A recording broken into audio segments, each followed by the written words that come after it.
Stafford इसमें आपका स्वागत है। चलिए शुरू करते हैं आज एक नया टॉपिक और बहुत ही इम्पॉर्टेंट टॉपिक जो कि बारे में है एड्रेस के, कैसे एड्रेस लिखें।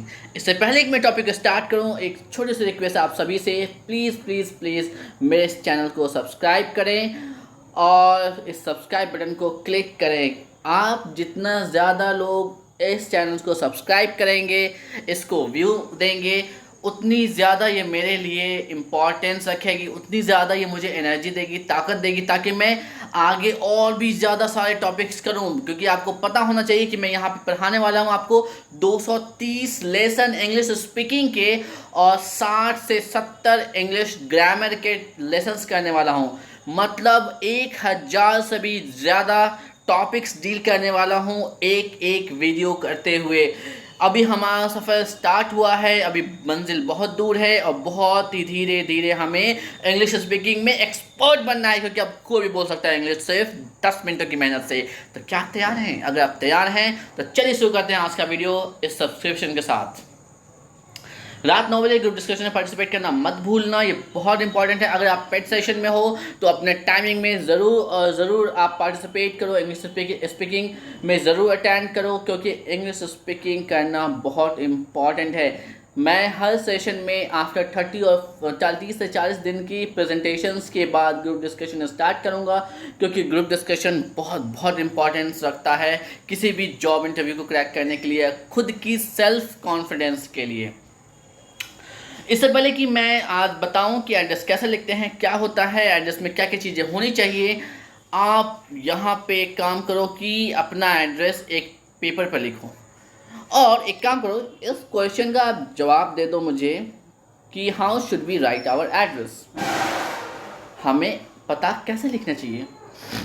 या फिर अगर मैं दूसरे लफ्ज़ों में पूछूं, दूसरे शब्दों में पूछूं, what is the correct format of postal address, postal address का करेक्ट फॉर्मेट क्या होता है, ये आप सोचो। अब बताओ, एक पेपर पे लिख दो। एक काम करो, वीडियो को यहाँ पर रोक लो और इसको लिखो एक पेपर पे। क्योंकि आप अगर पेपर पे लिखोगे, क्योंकि देखो जब तक आप गलती नहीं करोगे आप सीखोगे नहीं। इसलिए मैं कहता हूँ बार बार लिखो लिखो। बहुत बार ये भी सवाल दिमाग में आता होगा कि अभी तो पढ़ाया है ही नहीं, बताया है ही नहीं और कह रहे लिख दो। तो मैं इसलिए लिख रहा हूँ कि आप लिखो और जब मैं पढ़ाऊँगा तो मैच करो कि आपके नॉलेज में गैप कहाँ था, कौन सी ऐसी चीज़ें हैं जो आप नहीं सीख रहे हो। ठीक है, इसीलिए मैं कहता हूँ कि आप वीडियो को यहाँ पर रोक दो और फिर आगे बढ़ो। ठीक है, तो मुझे उम्मीद है आपने कर लिया होगा। तो चलिए हम सीखते हैं आज एड्रेस कैसे लिखें, सही तरीका क्या है, क्या क्या चीज़ें होनी चाहिए। सबसे पहली चीज़, हमारा पूरा नाम होना चाहिए एड्रेस के अंदर। दूसरी वेरी इंपॉर्टेंट चीज़, घर का नंबर होना चाहिए, घर का नाम होना चाहिए। जैसे कि एंटीलिया है घर का नाम, जैसे अंबानी के घर का नाम जो है एंटीलिया है। मन्नत किसके घर का नाम है आप मुझे बताओ कमेंट सेक्शन में। ओके, चलिए स्ट्रीट, लोकेलिटी और विलेज नेम होगा वो तीसरे नंबर पे होगा। पहले नाम, फिर हाउस नंबर और नेम, फिर हमारे गली का नाम और मोहल्ले का नाम या गांव का नाम। ठीक है, गली मोहल्ले का नाम को कॉमा करके लिखना, उसके बाद गांव का नाम लिखना। चौथी चीज़ आएगा हमारा ज़िला, हमारा डिस्ट्रिक्ट क्या है ये लिखना हमें बहुत ज़रूरी है। पांचवी चीज़ हम लिखेंगे इसके बाद वो है, पांचवी चीज़ स्टेट, स्टेट का नाम। एक्चुअली मैं पीपीटी बनाते समय मिस कर गया था थोड़ा इसे। तो ये स्टेट का नाम आप लिखोगे डिस्ट्रिक्ट के नाम के बाद। इसके बाद आप लिखोगे अपने देश का नाम, जैसे कि हम इंडिया में रहते हैं तो इंडिया लिखाएगा यहाँ पे। आखिरी चीज़ होगी पिन कोड। पिन कोड सबसे ज़्यादा इंपॉर्टेंट चीज़ है, आखिरी है, last but not the least. कहते हैं ना आखिरी है में आता है, लेकिन यह बहुत इंपॉर्टेंस रखता है। जो भी पोस्टल डिपार्टमेंट के लोग हैं, जो भी कुरियर डिपार्टमेंट के लोग हैं, वो आपका पिन कोड देखते ही सबसे पहले छटैया कर देते हैं और बहुत तेज़ी से आपके पार्सल या लेटर को प्रोसेस करते हैं। इसलिए पिन कोड होना बहुत ज़रूरी है। पिन कोड 6 डिजिट का होता है, पर इस 6 डिजिट में ऐसी कोडिंग होती है कि पहले 2 डिजिट देख कर समझ में आ जाता है कि ये किस स्टेट का है। ठीक है, सेकेंड उसके बाद की डिजिट्स को देख कर हमें समझ में आता है कि किस डिस्ट्रिक्ट का है। सो पिन कोड लिखना मत भूलना कभी भी।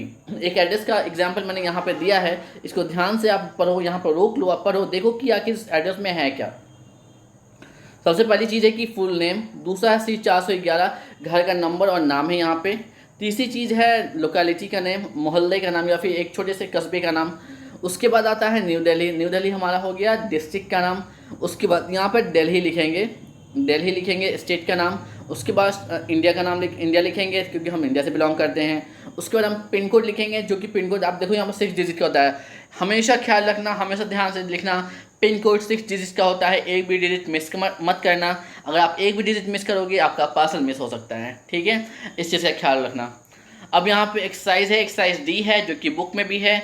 अगर आप इसको देखोगे, यहाँ पे वीडियो को एक काम करो, रोक लो। रोकने के बाद आप एक कॉपी पे एड्रेसेस को लिखो। ये सेपरेट कॉलम बना रखा है इन्होंने, जिससे कि आपको क्लियर समझ में आएगा कि स्टेप वाइज में, कि जैसे कि यहाँ पे सबसे पहली चीज़ है हाउस नंबर, फिर स्ट्रीट का नाम, एरिया का नाम, फिर सिटी का नाम, फिर स्टेट का नाम, फिर कंट्री का नाम। यहाँ पे घर का नाम है, स्ट्रीट का नाम है, शहर का नाम है, राज्य का नाम है, फिर देश का नाम है। मैंने यहाँ पे भर दिया है, आप देख सकते हो, आपको समझ में आ जाएगा। लास्ट में लिखेंगे पिन कोड, जो बहुत ज़्यादा ही इम्पोर्टेंस रखता है, ठीक है। यहाँ पे आपको कंपेयर करना। वीडियो को 2 मिनट के लिए रोक लो और मुझे बताओ कि इस एड्रेस में और इस एड्रेस में से, इन दोनों में से सही वाला कौन सा है। वीडियो को रोक लो यहाँ पे और सोचो। मुझे उम्मीद आपने सोच लिया होगा। सोच लिया पक्का? जवाब दूँ मैं? चलो जवाब के पास चलते हैं। तो जवाब इसका ये है कि ये वाला एड्रेस सही है। अब दूसरा क्वेश्चन आपसे ये है, यहाँ पे आप नीचे देख रहे होगे, यहाँ पर एक यूएस एड्रेस है। यूएस मतलब अमेरिका का एड्रेस है। अब बताओ मुझे कि अमेरिका के एड्रेस में, ये जो है अमेरिका के एड्रेस में और इंडिया के एड्रेस में डिफरेंसेस क्या हैं। आप देख सकते हो, समझ सकते हो। अगर जो भी डिफरेंसेस अगर आपको समझ में आया है, आप कमेंट सेक्शन में लिखो। रात को जब ग्रुप डिस्कशन करूँगा उस समय डिस्कस करो। मैं आपको सही आंसर और सही बहुत सी इम्पॉर्टेंट डिफरेंस मैं बताऊंगा रात को ग्रुप डिस्कशन में, ठीक है। समझ आ रही है बात? चलिए आगे बढ़ते हैं। ये आपका होमवर्क है। एक तो होमवर्क है कि इंडियन एड्रेस में और यूएस के एड्रेस में क्या फ़र्क है, ये आपको बताना है सबसे पहला। दूसरा होमवर्क है, आप how are you going to make understand address concept to your siblings. आप अपने छोटे छोटे भाई बहनों को कैसे ये एड्रेस का कॉन्सेप्ट दोगे, क्योंकि ये बहुत ज़रूरी है। मुझे याद है जब मैं बचपन में छोटा था, बचपन में ही छोटे होते हैं सब, ठीक है, जब छोटा था तो मम्मी पापा मुझे बताते थे कि हाँ ये एड्रेस है, इसको रटो, इसको समझो, ये एड्रेस है तुम्हारा। और हर माँ बाप अपने बच्चों को एड्रेस रटवाते हैं, लेकिन बहुत से लोग गलती करते हैं कुछ एड्रेस को रटवाने में, मतलब कि समझाने में। अगर आपका एड्रेस का कॉन्सेप्ट क्लियर है, सारी पॉइंट्स क्लियर है, तो आप आने वाले फ्यूचर में अपने बच्चों को बहुत अच्छे से एड्रेस समझाओगे और उन्हें याद भी करा दोगे, ठीक है। जैसे मैंने आपको याद करा दिया कि आखिर एड्रेस में क्या क्या चीज़ें होनी चाहिए, ठीक है। तो इसको आप मुझे आंसर करो कमेंट सेक्शन में।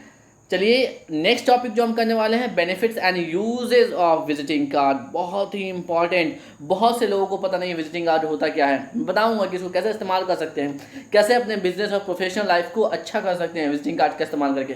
दूसरी चीज़ बताऊंगा, विजिटिंग कार्ड और बिजनेस कार्ड में क्या फ़र्क है। विजिटिंग कार्ड बिजनेस कार्ड लगभग सिमिलर है, पर डिफरेंसेज हैं जो मैं बताऊंगा अगली वीडियो में।